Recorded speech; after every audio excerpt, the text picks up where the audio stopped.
అద్భుతమైన సమాధానాలు చెప్తానండి. సరిగ్గా వినండి. ఒకటో ప్రశ్న. ప్రపంచంలో ఏది పొదునైనది? చాలా మందండి చెత్తని చెప్తారండి. కానీ కాదండి. అత్యంత పొదునైనది మనిషి నాలుకండి. ఎందుకంటే ఆ నాలుకతో మనుషులు ఇతరుల మనసుల్ని, వాళ్ళ నమ్మకాల్ని విరగ్గొట్టేస్తారండి. రెండో ప్రశ్న.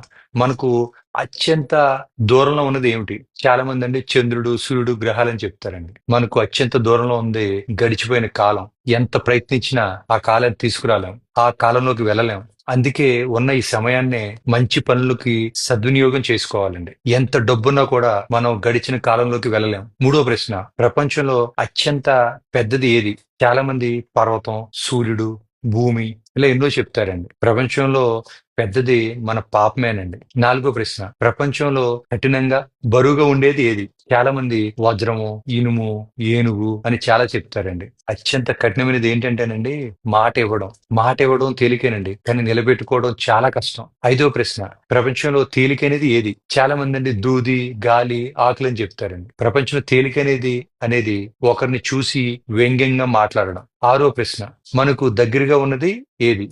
చాలా మంది తల్లిదండ్రులు, స్నేహితులు, బంధువులు అని చెప్తారండి. మనకు దగ్గరగా ఉండేది మన చావు. అందరూ దూరమైనా కూడా ఎప్పుడో ఒకప్పుడు చావు అనేది ఖచ్చితం. అది పుట్టుకతోనే మన వెంట వచ్చిందండి. ఏడో ప్రశ్న. ప్రపంచంలో సులువైనది ఏది? చాలా మంది అండి తినడం,